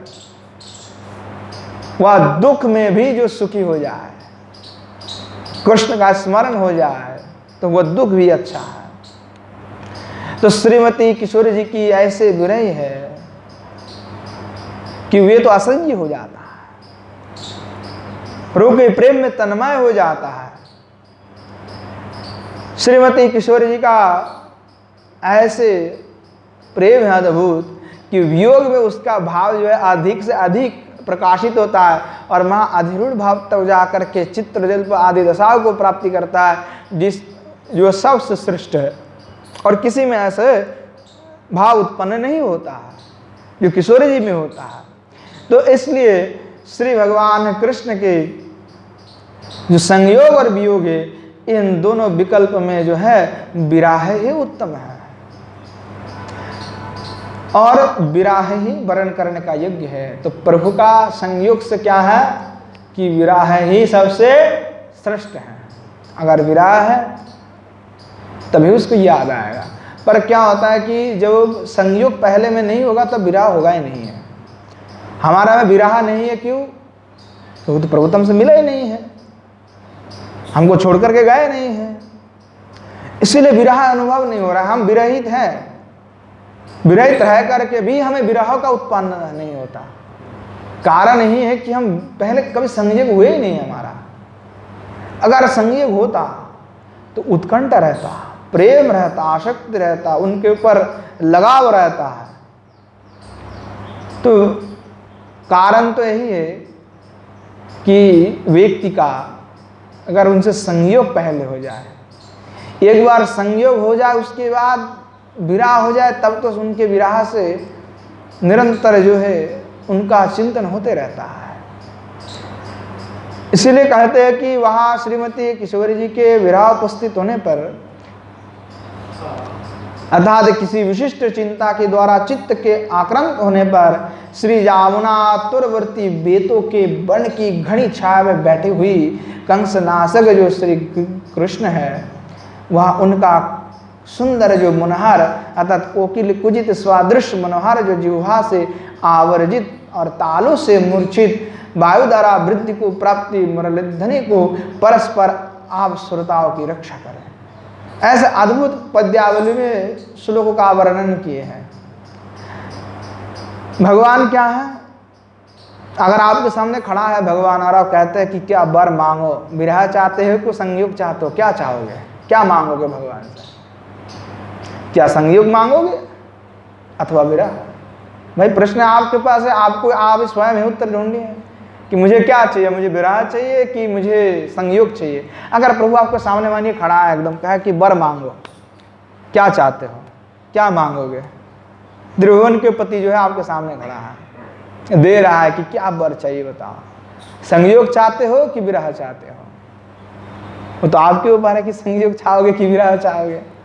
अगर आप संयोग चाहते हो तो आपको तो उनके पास ही रख लिया जाएगा, निरंतर आप देखते रहो, पता नहीं देखते देखते अनंत काल बीत जाए और प्रेम का पता नहीं कहाँ गायब हो जाएगा, प्रेम पता ही नहीं चलेगा कब प्रेम नष्ट हो गया है। अनंत काल से तो देखते ही रह रहे हैं। और विरह मांगते हो तो विरह मांगते तो पास में भी रहोगे पर विरह का भाव बनी रहेगा। प्रभु तात्पर्य क्या है कि जब आप प्रभु कह रहे हैं कि संयोग चाहते हो कि वियोग चाहते हो, अर्थात तुम्हारे हृदय में हमारा संयोग चाहते हो कि वियोग चाहते हो। कि हृदय में अगर तुम चाहते हो कि मैं नित्य तुम्हारे पास में हूं, संयोग है तो विरह कभी होगा नहीं, उसमें तुम्हारा आनंद तो रहेगा पर पता नहीं धीरे धीरे प्रेम गायब सा हो जाएगा। क्योंकि वो संयोग का कारण ही ऐसा है कि संयोग नष्ट करा देता है। पर विरह होगा तो विरह में तो उसी की याद आएगी। तो हम तो विरह ही चाहेंगे और जिसको जो मर्जी हो मांग ले, क्योंकि विरह सबसे उत्कर्षजनक है। तो विरह चाहिए, वियोग के बिना कभी रस का पुष्टि नहीं हो सकता। वियोग के बिना आप कितने प्रेम करते हो उससे पता ही नहीं चलेगा कभी। अगर किसी से आपका वियोग नहीं हुआ, आप पता नहीं आप उसको प्रेम करते हो, मान लो आपका किसी से आपका बहुत प्रेम है, आप पत्नी से प्रेम है और पति जो है पत्नी को प्रेम करती है एक दूसरे से, अब उनका प्रेम कितना है कोई पता नहीं लगेगा क्योंकि भाई बहुत दिनों से है। अब पता लगने के लिए विरह चाहिए, सास के घर भेज दो तो वो पता लगेगा। तो ये कितना है कि वो तब तक संभव नहीं, आप समझ नहीं सकते कितना प्रेम है जब तक विरह ना होगा। और पास में है तब तक उसका धीरे धीरे मोल भी कम जाएगा। अब ठीक है कोई बात नहीं, फिर झगड़ा होगा, होता ही है, स्वाभाविक है, तो मान अभिमान होगा। फिर जब वियोग हो जाएगा तब समझ में आएगा। तो ये स्वाभाविक इसी प्रकार के हैं। अगर प्रभु से आपका वियोग होता है तो फिर आपको उनका याद आएगा, स्मरण होगा। परंतु अगर संयोग हुए तो वियोग होगा ही नहीं कभी, और वियोग नहीं होगा तो है हमारे पास में, ठीक है, 24 घंटा। तो फिर वो प्रेम का उत्कर्ष नहीं हो सकता। आप जो तन्मयता की बात थी वो तन्मयता नहीं होगा नहीं। आपका आप में जो चित्र जल्प आदि उद्घटना दशा है वो दशाएं का भी नहीं हो सकता फिर, क्योंकि वो तो आपके पास ही है, विद्यमान है। इसलिए वियोग चाहिए। और वियोग में क्या होता है, अखंड संयोग बना रहता है। अगर आप वियोग चाहते हो तो अखंड संयोग बन जाएगा, अगर आप संयोग चाहते हो तो अखंड संयोग नहीं बन सकता। तो वियोग से अखंड संयोग बन जाता है, उसमें तन्मयता आ जाता है। आप पूरा जिंदगी भर, दुनिया भर, और आपका जितने जब तक आप जीवित हो, जब तक आपका मन है, जब तक आप में चित्त वृत्ति है, तब तक आप सोचते रहोगे कि कृष्ण है, कृष्ण है, कृष्ण है। उनके सिवा आप कुछ सोच नहीं सकते। तो अखंड संयोग हो जाता है भगवान से। तो इसलिए विरह को ही मांगना चाहिए प्रभु से, क्योंकि विरह में ही प्रियतम के संयोग की उत्कृष्ट उत्कंठा होता है, तीव्र उत्कंठा होता है। इसलिए उस उत्कंठता की आवश्यक है। कैसे कि जैसे कि दुर्योधन है, तो दुर्योधन क्या करते हैं कि भगवान कृष्ण का दर्शन होता था कि नहीं होता, दुर्योधन को होता था, निरंतर तो कृष्ण का दर्शन करते ही थे दुर्योधन।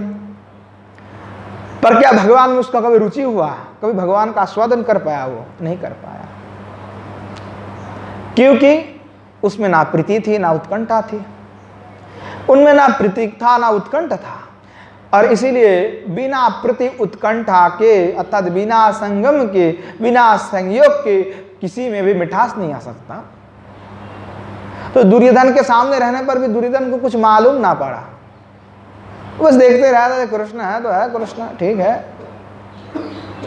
तो इसलिए उत्कंठा युक्त व्यक्ति के लिए विरह में ही सारा संसार में ही प्रियतममय बन जाता है। तो समस्त और वो प्रियतम का ही दर्शन करता है, भगवान का दर्शन करता है। तो ये कैसा है, तो अद्वैत की तरह है। अद्वैतवाद में जैसे सब में कृष्ण का दर्शन होता है, गीता आदि शास्त्र में जैसे कहा कि ईश्वर सर्वभूत नाम, सब में ईश्वर देखना है, वो तब जाकर के संभव होता है कि हम देख रहे हैं सब में कृष्ण है। तो हम ऐसे उत्कंठा होगा तब हम देखेंगे, वैसे कैसे देख लेंगे? अब तो हमको सभी दिखाई पड़ रहा है। उत्कंठा तीव्र, इसलिए कहते हैं जी तो देखो तीत श्याम मोई है, कि जहां देखो वही श्याम है। श्याम कुंज बन यमुना श्यामा, श्याम गगन घन छटाछई है। भाई श्याम तो सर्वत्र है, कहाँ नहीं है। हम यमुना जी में देखे तो वो भी श्याम है, अगर गगन भी देखे तो वो भी श्याम है। सब रंगन में श्याम भरो है, लोग कहते ये बात न है कि भाई सब रंग में क्या है तो श्याम भरे है, और ये लोग कहते कि नई बात है, ये नई बात क्या, तो सारे रंग में श्याम भरे हुए है। श्याम सुंदर का ऐसे दर्शन है कि आप केवल श्याममय हो जाओ, तन्मय हो जाओ। मैं बोरी की लोगन ही की श्याम पुत्रिया बदल गई है। क्या गजब का पंक्ति लिखते हैं। भावुकों का, रसिकों का तो यही काम है, उस भाव में तन्मय हो जाते हैं, खो जाते हैं। श्याम सुंदर जो भगवान है, अर्थात विप्रलंब जो है विराह, तो विराह के बिना संयोग की पुष्टि नहीं हो सकता। रूप गोस्वामी पाद क्या कहते हैं, ना बिना विप्रलंभेनो संभोगो पुष्टिमश्नुते कषायीते ही वस्त्रादो भूयन रागो विवर्धते।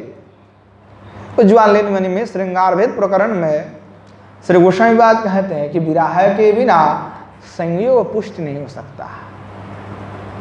जिस प्रकार जो लाल वस्त्र है अथवा कोई भी वस्त्र हो जो रंजित हो, मतलब रंगीन हो, कोई भी वस्त्र हो, अगर उसको आप और भी रंगीन करना चाहते हो, तो गाढ़ा करना चाहते हो, तो उसके लिए आपको क्या करना होगा, आपको दोबारा उस रंग से जो है अत्यंत करके डुबोना होगा, तब जाकर के वो जो है वह रक्त प्रतीत हो जाएगा, बहुत गाढ़ा हो जाएगा। तो कहते हैं कि जो विराहक जो है, तो बिना संयोग जो है, बिना संभोग के, विप्रलंब के, उसके बिना जो है संयोग पुष्ट नहीं हो सकता। तो विरह का कैसा है, तो विरह अद्भुत है, चमत्कार है। कहते हैं कि प्रासाद सा दिशि दिशि च सा पृष्ठतो सा पुरा सा पर्यंके सा पतिपति च सा तद्वियोगा तुरस्य हम हो चेतः प्रकृत परा नास्ति में कापि सा जगति सकले कोयम दैत्यवादः। कहते कैसे भगवान को दर्शन हो रहा है, कैसे श्रीमती किशोरी जी, तो कहते प्रासाद साहब, प्रसाद, प्रासाद में भी देखे तो सा श्रीमती है, श्री ठाकुर जी है, श्री कृष्ण है। प्रेम ऐसे है कि हमारे किशोरी जी श्रीमती कहाँ दिख रहे हैं कि श्री ठाकुर जी कहाँ है। प्रासाद है, दिशि दिशि चारों दिशाओं में है, 10 दिशाओं में है, जिधर देखे उधर कृष्ण है। पृष्ठ तो वहां पीछे भी है, पूरा सामने में भी है। पर्यंके सा वह पास में भी है। पतिपति कहते कि अगर हम घर में भी देख रहा है पालंक ऊपर ही, तो वो भी वो भगवान है, कृष्ण है। पतिपति जो मार्ग है, रास्ते में भी देख रहा है, तो वो भी कृष्ण है।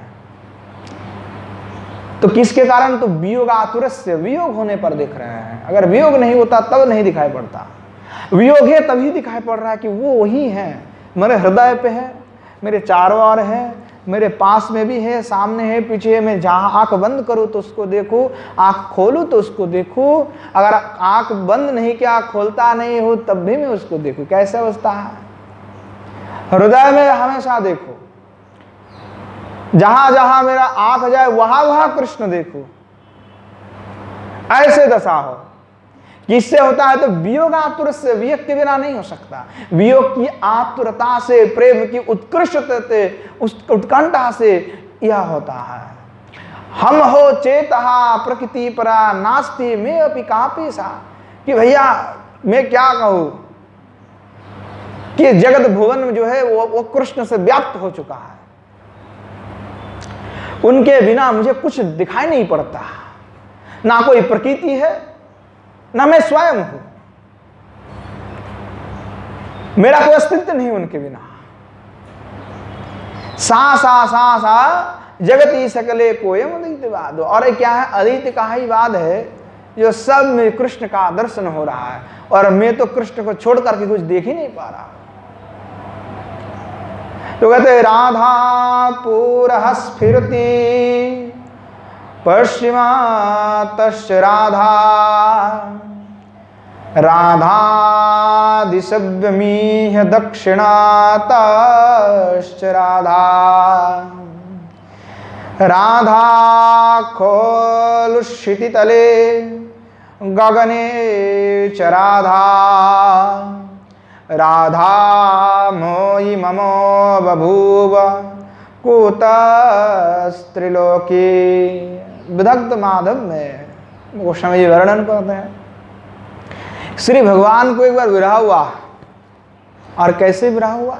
किशोर जी का विरह हुआ कि किशोर जी का याद आई, ध्यान आया कि किशोर जी मेरे पास नहीं है। तो श्री भगवान उस विरह में क्या देख रहा है? अद्भुत चमत्कार है विरह का।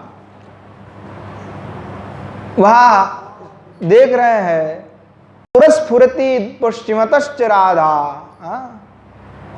कि राधा रानी के विरह में वह देखते हैं कि प्रासाद में क्या है? तो राधा है, सर्वत्र राधा, स्तंभ राधा है, ये मणि राधा है, सब राधामय है। और दिशा पश्चिमतश्च राधा, कि पश्चिम की ओर देखो वो भी राधा है, पूर्व की ओर देखो तो राधा है, दक्षिण में देखो तो भी राधा है, उत्तर में देखो तो भी राधा है, आध में देखो तो राधा है, ऊर्ध्व में देखो तो भी राधा है, ईशान्य जिधर भी देखो उधर राधा है, किधर नहीं है, सब राधा है। राधा से सव्यमी हो दक्षिणतश्च राधा, अरे सब दिशाओं में तो राधा है। राधा खोलू शिथितले गगने च राधा, कि दिशा उपदिशा सब में राधा है, गली कूचों में राधा है। राधा ही केवल प्रतीत हो रहा है और कुछ दिखाई नहीं पड़ रहा है मुझे। राधामयी मैं ऐसा हो गया कि मैं राधामय हो चुका हूं। ममो बभूव कूतस्त्रिलोकी, मैं तो त्रिलोक में राधा के सिवा और कुछ देख भी नहीं पा रहा, मेरा हृदय जो है राधामय हो चुका। श्री भगवान का विरह है, राधा रानी के विरह है। श्रीमती का जैसा वैसे विरह उत्पन्न होती है, श्री ठाकुर जी में वैसा विरह उत्पन्न होता है। और उस विरह में केवल राधा ही दर्शन होता है। तो विरह अच्छा है कि संयोग अच्छा है? सीधी बात है। अगर विरह ना होता तो एक ही जगह दिखाई पड़ते हैं, विरह है तो सर्वत्र दिखाई पड़ रहा है।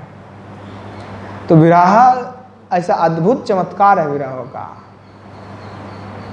शिव जी के भक्त जो पुष्पदंत है वो तो उतना तक कहते कि ना विदमस्तत्तम वयमी हो तो यत्तम न भवसी, यह सब भक्तों के लिए है। तो कहते हैं कि मैं वह तत्व ही नहीं जानता कि जिसमें आप ना हो। क्या गजब का बात कहा कि मैं तो उस कोई तत्व को ऐसा नहीं जानता जिसमें आप ना हो प्रभु, मुझे तो हर जगह आप ही प्रतीत होते हो। तो क्या है? प्रेम की पराकाष्ठा है। चाहे कुछ भी देखे अंतर में तो वही बैठे हुए हैं, भेदभाव नहीं हो जाता। तो विरह का अद्भुत चमत्कार है, वो और किसी से नहीं संभव होता है, विरह में ही होता है। संगमो विरहे विकल्प बरमिहो विरहो न संगमस्तस्या। इसीलिए जो कहते हैं श्री किशोर जी कि मुझे तो ललित विरह ही अच्छा लगता है, और मैं कहूँगा कि विरह ही एकमात्र श्रेष्ठ है, उसके बिना कुछ श्रेष्ठ नहीं है। तो विरह का तात्पर्य क्या है? भक्तों के हृदय पे वैसे ही होना चाहिए, तन्मय हो जाए वो प्रेम में, प्रभु के प्रेम में खो जाए, गदगद हो जाए, आनंदित हो जाए, उसमें डूब जाए, उस रस समुद्र में डुबकी लगा दे। तो वह जो भी देखे केवल कृष्णमय दिखे, राधामय दिखे, तब जाकर के संभव होता है। मन जो है उसमें लग जाए, रम जाए, तो निष्कर्ष क्या निकलता है कि विप्रलंब में अर्थात विरह में उत्कंठा कैसा रहता है, उत्कट रहता है मिलने का, और इसलिए जो है कुछ और दिखाई नहीं पड़ता है। सोचने वाला की सोचने का समय नहीं रहता, तो सोचने पर कृष्ण ही दिखाई पड़ता है। तो क्या है कि वो उत्कंठा है, वह मिलन में जो है जैसे उत्कंठा है किसका, तो उत्कट उत्कंठा है। और देखा जाता है कि जिसमें उत्कट उत्कंठा होता है तो उस समय प्रियतम नहीं हो तो भी कोई बात नहीं है, और भी प्रेम बढ़ता है फिर। और जिस समय प्रियतम है, अर्थात क्या होता है कि जैसे प्रियतम है, मिलन होने पर क्या होता है, उत्कंठा कम हो जाता है। उत्कंठा होने पर मिलन जो है कम हो जाता है, मिलन होने पर उत्कंठा कम हो जाता है। और जैसे उत्कंठा उत्कट होता है तो प्रेम बढ़ जाता है। अगर उसमें प्रियतम नहीं है तो उत्कंठा और भी बढ़ेगा, प्रेम भी बढ़ जाएगा। परंतु जिस समय प्रियतम होगा उस समय उत्कंठा जो है उत्कट नहीं रहेगा। तो उत्कंठा में प्रियतम मिल रहे और प्रियतम के सम्मिलन में उत्कंठा बढ़ती रहे, ऐसा प्रेम दुनिया में नहीं है। परंतु इधर जो है मिलने पर भी उत्कंठा बढ़ता है और ना मिलने पर तो उत्कट उत्कंठा हो जाता है। तो एक यहाँ कहते हैं कि राधा रासोदे नदी के ही श्लोक है, और किसी कवि कहते हैं कि तूब मुख चंद्र चकरी मेरे नैना, अरब रात मिलवे को निश दीना, मिलई रहत मन कबहू मिलना। क्या गजब का बात है। भगवत रसिक रसिक की बातें रसिक बिना कोई समझ ना सके। भाई भागवत रसिक है वही समझता है उस बात को, नहीं तो कोई दूसरा कैसे समझेगा। कि वह चक्र पक्षी जैसे कि चकोरी के लिए तरसते हैं, मिलने की उत्कंठा रखता है, और एक बार मिलने पर और भी मिलने की इच्छा रखता है, उत्कंठा रखता है। तो क्या है, तो आरव रात सैकड़ों नहीं लाखों रात्रि भी अगर हम मिलते हैं, दिन पूरा 24 घंटा मिलने पर भी वह लगता है कभू ना मिलते, कि हमने कभी मिलाया नहीं था आपसे। तो किशोर जी के साथ उनके नित्य संबंध है, नित्य उनके साथ है, फिर भी वह प्रेम का वैचित्र है। तो लगता है कि अनंत काल मिलने पर भी अभी भी हमारा मिलन जो है पूर्ण नहीं हुआ है, अभी भी बहुत बाकी है। भागवत रसिक जो है वही बात को जान सकता है और कभू ना इस बात को समझ नहीं सकता। तो सदा मिलने रहने पर क्या होता है, प्रीति कम हो जाता है, प्रीति में जो है कमियां दिखाई पड़ता है। पर यहाँ लौकिक जगत तक ठीक है, परंतु किशोर और किशोरी जी में मिलने पर भी प्रेम बढ़ ही जाता है। परंतु विरह जब होता है तो और भी बढ़ जाता है, उत्कंठा जो और भी बढ़ता है, उत्कट उत्कंठा हो जाता है तब। तो यह अति अद्भुत चमत्कार युक्त प्रेम है, यह लौकिक नहीं है। भाले लोकवत्व कोई वल्लम जो कहा गया कि लोकवत्व लीला करते, परंतु हर चीज लोकवत नहीं होता है, लोकवत्व लीला से वह अनेक श्रेष्ठ होता है। तो इसीलिए श्रीमती किशोरी जी श्री भगवान के जो है गोद पे विश्राम करने पर भी उनको मदन मोहन करके फुत्कार की है, विरह उत्पन्न हुए, क्योंकि उनको लगता है कि अनेकों काल से नहीं मिल रहे हैं। उनको जो स्वप्न में दर्शन हुआ उसमें उनका विरह उत्पन्न हुआ। तो ये क्या है कि कैतव रहित प्रेम है। पर देखो हमारे वैष्णव तोषणी में सनातन गोस्वामीपद क्या कहते हैं कि यह तो जो प्रेम की बात चल रहा है, अर्थात यहाँ प्रेम जो है अंतरात्मा से अंतरात्मा का मिलन है, मन से मन का मिलन है, प्राण से प्राण का मिलन है, हृदय से हृदय का सम्मिलन है, वही प्रेम है।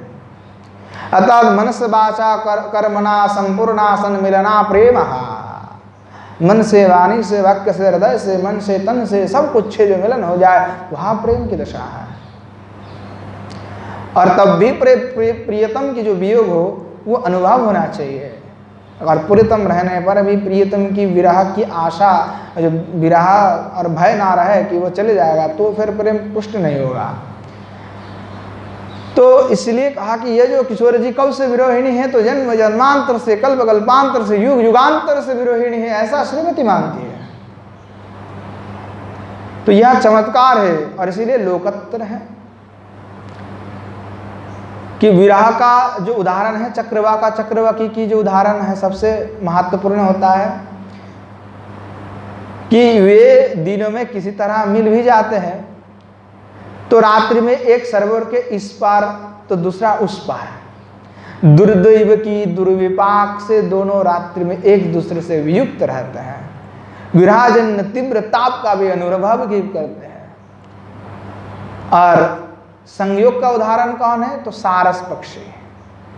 सारस जो है पत्नी लक्ष्मणा का सारस के साथ संयोग रहता है और दोनों में संबंध में विलगाव नहीं होता, रहने पर, साथ रहने पर भी जो लगाव जो है वो हट नहीं जाता।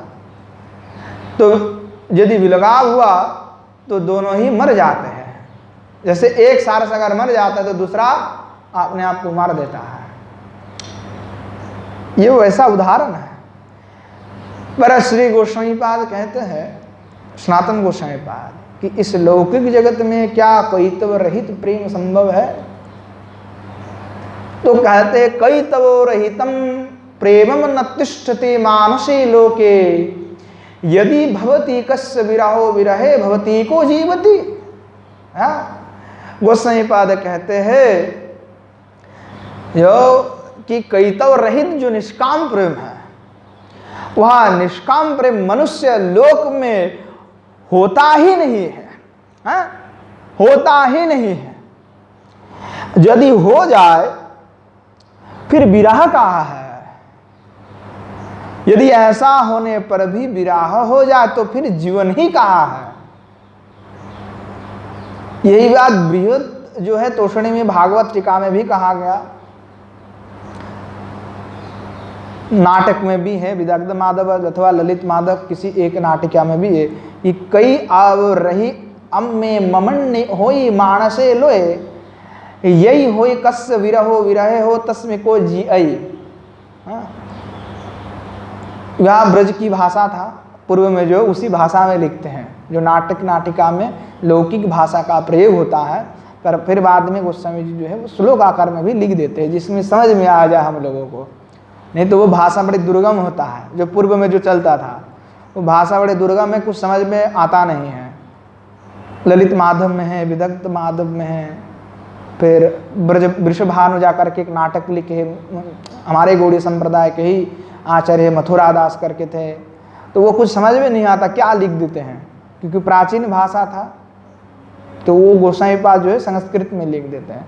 तो कहा कि भाई जो है कईतव रहितम प्रेमम न तिष्ठति मनुष्य लोके इति नयनो दैतस्य विरहे दैता न जीवे हो। सीधी सीधी बात है कि ये जो न्याय लगाया है कि दुनिया में कईतव रहित प्रेम क्या है, दुर्लभ है।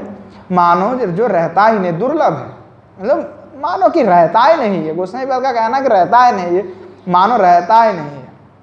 अगर संभव होगा तो कृष्ण से हो गया तब तो ठीक है, नहीं तो किसी दूसरे से प्रेम करेगा और व्यक्ति और कहेगा कि इसमें निष्काम प्रेम है मेरा, तो वो संभव ही नहीं हो सकता। अगर कभी हो भी जाता है तो विरह नहीं होगा। फिर अगर ऐसा होने पर विरह हो जाए तो फिर जीवन नहीं रह सकता, नहीं जीवित नहीं रह सकता उसके बिना। तो सीधी सीधी बात है कि अगर कईतव रहित प्रेम हो तो विरह नहीं होगा, कदाचित विरह भी हो जाए तो जीवन नहीं हो रहेगा उसका। यही कारण है कि यदि जैसे कि दो उदाहरण दिए हैं, क्या दिए कि चक्र पक्षी, एक तो इस पर रहता है सरोवर के, एक दूसरी पर रहता है, दोनों में विरह होता है, दैव के कारण पता नहीं, मिल नहीं पाते हैं। चंद्रमा के रात में उसको दिखाई नहीं पड़ता ना, वैसे विरह दिखाई मिलेगा। वो दिन में कई बार भले मिल जाता है, पर रात्रि काल में उनका कभी मिलन नहीं हो सकता। तो ये बड़े गजब का बात है कि ये इनकी भाग्य है, दुर्भाग्य है। और सारस क्या है कि मिल तो जाता है, पर मिल जाने पर क्या होता है, अगर एक सारस मर जाता है तो दूसरा भी मर जाता है। तो क्या हुआ, एक तो विरह का दशा है जो असंभव है। अगर कदाचित मिलन हो जाता है तो विरह कभी हो गया तो जीवित नहीं रह सकता फिर वो व्यक्ति, तो इसलिए कहा था कि मर जाता है। तो इसी दृष्टि से सारस पत्नी जो है वहाँ मर ही जाता है। इसी प्रकार से कि इसीलिए जो लौकिक जगत है, उस लौकिक जगत में जो है वहाँ यह प्रेम संभव ही नहीं है। प्रेम तो श्री प्रभु से किया जाता है और उस अनिर्वचनीय प्रेम है, और उस अनिर्वचनीय प्रेम एकमात्र प्रभु से संभव है जो निष्काम है। तो जो है जो सारस है वो चक्रवाकी से पूछती है। लक्ष्मणा जो सारस जिसको कहते सारसी, वो जो चक्रवाकी से पूछते हैं कि चक्रवाकी जो तेरा तो हृदय वज्र से भी अधिक कठोर है, कि भादों की अमावस्या की आधी आधी रात हो चली, घन घोर घटा उमड़ रही, दामिनी दमक रही, दादुर धनी चारों ओर सुहावनी लग रही, तू नदी के इस पार और तेरा प्रियतम उस पार, तू काल रात्रि जैसा रात्रि को बिता देती है, तेरा हृदय फट नहीं जाता इस विरह से, फिर तू गोली भी नहीं, तू गीली भी नहीं, और सुखी आंखें लेकर के प्रीतम से मिलने जाती है, तेरा हृदय फट नहीं जाता। हाँ, क्या गजब की बात है। तो चक्रवाकी उत्तर देता है, क्या दे रहा है उत्तर, कि लक्ष्मण तू जो है ठीक कहती है, तू ठीक कहती है, सचमुच मेरा हृदय तो वज्र से भी ज्यादा कठोर है, पर सखी ऐसा विप्रलंभ जन्य तीव्र ताप के पश्चात प्रियतम के सम्मिलन से जो सुख होता है तुम उससे परिचित नहीं हो। जो विरह जो अब हम रात्रि काल में मिल नहीं पा रहे हैं, परंतु उसके बाद जब हम मिलेंगे तो उसमें जो सुख है उसका तुम परिचित नहीं उस सुख से, क्योंकि तुम तो विप्रलंब तद वियोग से वियोग होते ही मर जाते हो, तो तुमको वियोग का जो रस है, वियोग में जो आनंद है, जो सुख है, उसको तुम नहीं जाते। तो इसलिए कहते हैं, किसी भक्त ने कहा कि विप्रलंब जन्य तीव्र ताप से संतप्त होकर मृत्यु की गोद में जाकर विश्राम पाने की कामना, यही तो पलायन है। पलायन है कि अगर संतप्त हुए विरह में प्रभु के और कहते हो कि मैं उस विरह में मर जाना चाहता हूं, तो धिक्कार है तुम्हारे जीवन पर, क्योंकि तुमने तो प्यार प्रेम किया ही नहीं था। तो ये भक्त ने कहा कि ऐसा नहीं है, तो विप्रलंब अगर होता है, तीव्र ताप है, तो उसको सहो, उस ताप को सहो, धैर्य के साथ सहो। सहने के बाद जब प्रियतम से मिलन होगा, जब प्रभु से मिलन होगा, तो वह जो आनंद है, जो सुख है, वह क्या आनंद है। तो हम अभी तो विरह की दशा में भी नहीं है, भले प्रभु से नहीं मिले, अगर उनसे प्रेम हो गया और उनकी विरह हो रहा है तो उस विरह को सहो। प्रभु नहीं मिल रहा है, रो रहा है, हम दुख हो रहा है, परंतु क्या है, सहन करो, हृदय पे धारण करो कि हमको एक दिन प्रभु मिलेगा, विश्वास रखो, और विरह के साथ जो है प्रभु को बार बार उनको याद करते रहो, स्मरण करते रहो। तो जब सहने के बाद जब प्रभु मिलेगा तो उसमें जो सुख होगा वो लोकोत्तर सुख है, अर्थात लोक में ऐसा सुख कभी होता ही नहीं। अर्थात आत्म के बिना छाया का स्वाद ही क्या है, भूक्षा तद भोजन की इच्छा के बिना अगर आपको मधुर मधुर मनहार जो है मिठाई आदि आपके सामने दिया जाए तो क्या आप खाओगे, उसको आपको स्वाद लगेगा? आपका पेट पूरा भरा हुआ है, कोई कहे महाराज रबड़ी लेके आया है, ले पाओ रबड़ी, राजभोग लेके आया, आप क्या पाओगे? क्योंकि महाराज हाथ जोड़ देते हैं, हमारा तो हो गया है पहले से ही भरपूर भरा हुआ है। तो ऐसे ही अगर हृदय शून्य नहीं है, किस लिए शून्य नहीं, विषय से शून्य हो जाओ, तब विषय को छोड़ दो, हृदय को परिपूर्ण खाली कर लो, तब जाकर के कृष्ण प्रेम आकर के भरेगा हृदय में। तो तब आ करके कृष्ण प्रेम भरेगा, तब जा करके आनंद प्राप्ति संभव है। तब और भी खाने की इच्छा होगा, क्योंकि हम तो भरे पड़े हुए, किससे? विषय से भरे पड़े हुए, और विषय से भरे पड़े हुए, इसीलिए प्रेम की भूख नहीं है। तो प्रेम की भूख होनी चाहिए, और प्रेम का भूख से प्रेम ही पूर्ण कर सकता है, कोई विषय उस भूख को पूर्ण नहीं कर सकता। इसीलिए भूख जो होगा वह प्रेम की भूख होना चाहिए। साधक के हृदय पे वह भूख होगा, कि भूख होगा तब जाकर के उसके खाने में आनंद है। इसीलिए विप्रलभ्य जिन जो तीव्र ताप है, तो ताप को सहन करना है। अगर उसको सहन किए बिना प्राप्ति होता है तो उस मिलन में सुख नहीं है, उस मिलन में कोई आनंद नहीं है, परमानंद प्राप्त नहीं हो सकता। तो यहाँ जो है उत्कृष्ट उत्कंठा युक्त जो प्रेम है वो तो विरह में ही है। इसीलिए उत्कंठा उत्कट तब है जब विरह है, और जब तक प्रियतम नहीं और संयोग है तब तो उत्कंठा नहीं होगा। तो इसलिए जो प्रभु से मिलने की उत्कंठा हो, प्रेम हो, और संयोग भी हो जाए तो और भी उत्कंठा हो, और वियोग हो जाए तो उत्कट उत्कंठा हो जाए, तो ये प्रभु से प्रेम का प्रक्रिया है। और प्रभु से प्रेम हो जाता है, श्री भगवान से प्रेम होता है, तो ऐसा होता है। तो विरह के बिना सुख तो असंभव है, और ना है उस सुख में उत्कट उत्कंठा रह सकता है। उसमें उत्कंठा तभी संभव जब विरह हो, तब उत्कट उत्कंठा होगा, मिलने की तीव्र आशा उत्पन्न होगा। तो प्रभु से कैसा प्रेम किया जाए कि उत्कट प्रेम किया जाए, उनके लिए, उन प्रेम के लिए तरह जाए कि कब प्रभु मिलेगा, और आशा छोड़ना नहीं है, सहन करते रहना है। आचार्यपाद कह रहा सहन करो, और जैसे सहन करते रहोगे तब आपको एक दिन मिलेगा, और उस जो आनंद प्राप्ति होगा, उस आनंद के सामने तो सब कुछ फीका है। ये लोकोत्तर सुख से भी अधिक सुख है, वहाँ तो सुख लोक में है ही नहीं है। तो इसी प्रकार भक्त को जो है प्रभु के प्रेम में तन्मय हो जाना चाहिए। जब तन्मय तो प्राप्त हो जाता है व्यक्ति, तब और क्या बात है, तब तो प्रभु से मिलन उनका अनिवार्य है, कोई उसको रोक नहीं सकता। तो ऐसे आज समय हो चुके हैं, हम लोगों का और भी आगे जो आस्वादन है वो आगे आस्वादन करते रहेंगे। आज यही पे कथा का विश्राम देते हैं। जय जय श्री राधेश्याम निताय गौर हरि बोल।